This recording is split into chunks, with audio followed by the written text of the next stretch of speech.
Olá, mulheres do grupo Mães Intercessoras, aqui eu, Daiane Martins, mais uma vez, para nós darmos juntas seguimento à nossa leitura, estudo do livro Ira, Arrancando o Mal pela Raiz. Quantas coisas nesses áudios até aqui, quantas verdades o Senhor tem trago, tem aplicado ao nosso coração, tem revelado a nós através dos escritos do Dr. Robert Jones. E mais uma vez eu quero recomendar fortemente que, se você ainda não adquiriu o seu exemplar, por favor, abençoe o autor, abençoe também a sua vida tendo um livro físico, esse livro físico na sua casa, para que você possa consultá-lo e recorrer a ele. São muitas pessoas, profissionais extremamente competentes, envolvidos na criação, na diagramação, na edição de um livro. Então, uma forma de nós honrarmos o trabalho dessas pessoas é adquirindo o livro. Então, por favor, não baixe PDFs, porque se nós pesquisarmos, isso é errado, isso vai contra a lei e com certeza não agrada a Deus. Nós precisamos verificar tudo isso direitinho. Mas vamos lá ao nosso áudio 7. Nós vamos dar início agora ao capítulo 2. Sua ira é realmente justa? É claro que eu estava irado, disse Cláudio, mas eu tinha direito de estar irado. Sua admissão relutante foi rapidamente seguida por uma pergunta retórica. Pergunta essa que muitos pastores ouvem com demasiada frequência. Afinal de contas, Jesus também não ficou irado? Os comentários de Cláudio aconteceram depois de outra intensa explosão com sua esposa, Judite, e seu complicado filho adolescente. O furor doméstico havia aumentado até que Judite deu um ultimato: arranje ajuda ou desapareça. Cheio de temor, embaraçado e frustrado, Cláudio tomou a decisão certa e procurou a ajuda com seu pastor. O caso de Cláudio não é raro. Claro que eu fiquei irado, mas era uma ira justa. Quantas vezes você já ouviu isso? Com que frequência você já disse isso? E como devemos lidar com as palavras de Cláudio? Será que ele estava certo? Seria sua ira semelhante à de Cristo? Como você determina se a sua ira ou a de seu amigo é ira justa ou pecaminosa? A Bíblia nos apresenta ambas. Como discernir? O perigo do auto-engano. Vamos começar com uma observação humilhante. A maior parte da ira humana é pecaminosa. O registro bíblico confirma isso. A palavra mais comum para a ira no Antigo Testamento, o termo hebraico ap, denota a ira humana 47 vezes. Pelo menos em 42 delas, 89% das vezes indica ira pecaminosa. Embora nossa tendência seja presumir o melhor a nosso próprio respeito, a Bíblia com frequência nos adverte contra o perigo do auto-engano. Nossa tendência é oculpar nossos pecados, sempre dando uma mão de cal espiritual. Pintamos nossa ira como algo puro, mas a Bíblia é bem mais realista. O coração é mais enganoso que qualquer outra coisa, e sua doença é incurável. Jeremias 17:9. Vocês foram ensinados a despir-se do velho homem que se corrompe por desejos enganosos. Efésios 4:22. Cuidado, irmãos, para que nenhum de vocês tenha coração perverso e incrédulo que se afaste do Deus vivo. Ao contrário, encorajem-se uns aos outros todos os dias durante o tempo em que se chama hoje, de modo que nenhum de vocês seja endurecido pelo engano do pecado, conforme Hebreus 3, 12 e 13. Esta simples advertência deveria colorir qualquer consideração quanto à justiça de nossa ira. Precisamos abordar esta questão com uma consciência bem aguda desse perigo. O profeta Jonas oferece um caso clássico de auto-engano. Jonas 4 registra que Jonas, porém, ficou profundamente descontente com isso e enfureceu-se.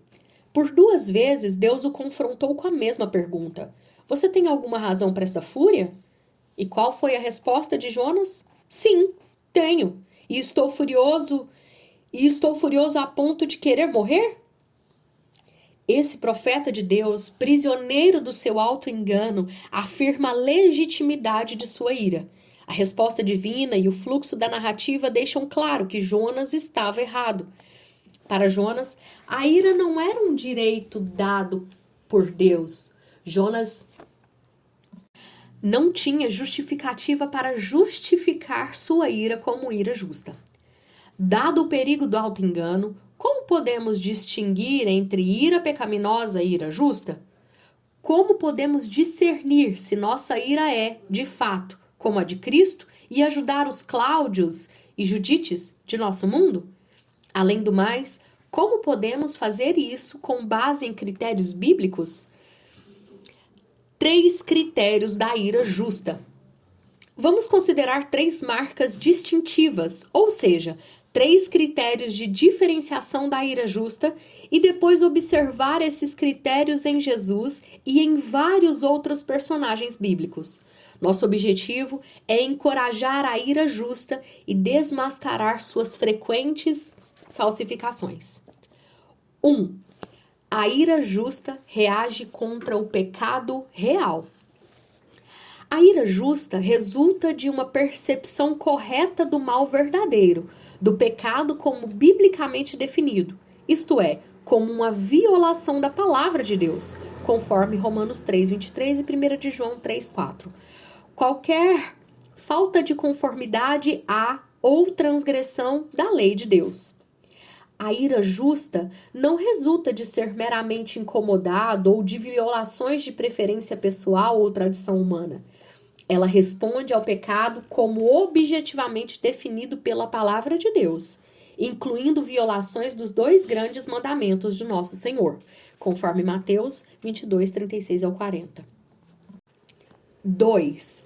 A ira justa tem seu foco em Deus e seu reino, seus direitos e preocupações, não em mim, no meu reino, meus direitos e minhas preocupações. Nas Escrituras, motivações centradas em Deus, não egocêntricas, é que impulsionam a ira justa. Ela foca nas maneiras em que as pessoas ofendem a Deus e seu nome, não a mim e ao meu nome. Seu fim é Deus, não eu. Em outras palavras, determinar com precisão que algo é ofensivo não é o bastante. Precisamos ver se esse algo como uma ofensa contra Deus, A ira justa pulsa com os interesses do reino. 3. A ira justa é acompanhada por outras qualidades piedosas e se expressa de maneiras piedosas. A ira justa mantém o autocontrole, mantém-se serena sem dizer palavrões, gritar, enfurecer-se ou perder o controle. Tampouco se consome na espiral da autocomiseração ou desespero. Não ignora pessoas, não esnoba pessoas, nem se retrai com elas. Pelo contrário, a ira justa traz consigo as virtudes gêmeas da confiança e do autocontrole. A ira semelhante à de Cristo não é dominadora e míope, sendo antes canalizada para fins sóbrios e sinceros. É uma tensão piedosa, equilibrada por traços de pesar, consolo, alegria, louvor e ação. Ao invés de nos impedir de cumprir o mandato de Deus, a ira justa nos conduz a expressões piedosas de adoração, ministério e obediência. Ela mostra preocupação com o bem-estar dos outros, levanta-se em defesa de pessoas oprimidas. Ela busca justiça para vítimas e repreende os transgressores. A ira piedosa confronta o mal e chama ao arrependimento e restauração. David Powlison faz 7 perguntas para ajudar as pessoas a determinarem se sua ira é justa ou não. 1. Você fica irado pelas coisas certas? Pergunta 2. Você expressa sua ira da maneira certa? Pergunta 3. Quanto tempo dura a sua ira? Pergunta 4. Quão controlada é a sua ira? 5. O que motiva a sua ira? 6. Sua ira já está engatilhada e pronta para responder ao pecado habitual de outra pessoa? E 7. Qual é o efeito de sua ira? Note como essas perguntas refletem sabiamente nossos 3 critérios. A pergunta 1 aponta para o nosso primeiro critério: ira contra um pecado real. As perguntas 5 e 6 lidam com o nosso segundo critério: ira como algo teocêntrico. E as perguntas 2, 3, 4 e 7 exploram vários aspectos de nosso terceiro critério: ira expressa de maneiras piedosas e acompanhada de frutos de piedade. E assim nós concluímos esse áudio 7, a leitura do áudio 7. E quanto esse pequeno trecho ele é tão revelador sobre trazer para nós um diagnóstico sobre a ira que nós podemos ter diariamente, pode haver em nós e nós podemos manifestar diariamente. E não sei você, mas muitas vezes eu já me vi com essa ira pecaminosa. Não estava defendendo os interesses de Deus, nem o reino de Deus, mas era algo relacionado ao meu reino. Era algo relacionado ao meu desejo, ao que eu entendia que era algo contra mim. E que nós possamos pensar, meditar, ouvir novamente, escrever, orar sobre o que nós temos visto e aprendido nesse livro e pedir ao Senhor que nos ajude a aplicar de acordo com a vontade dele, para que nós sejamos libertas e nós venhamos a arrancar esse mal pela raiz.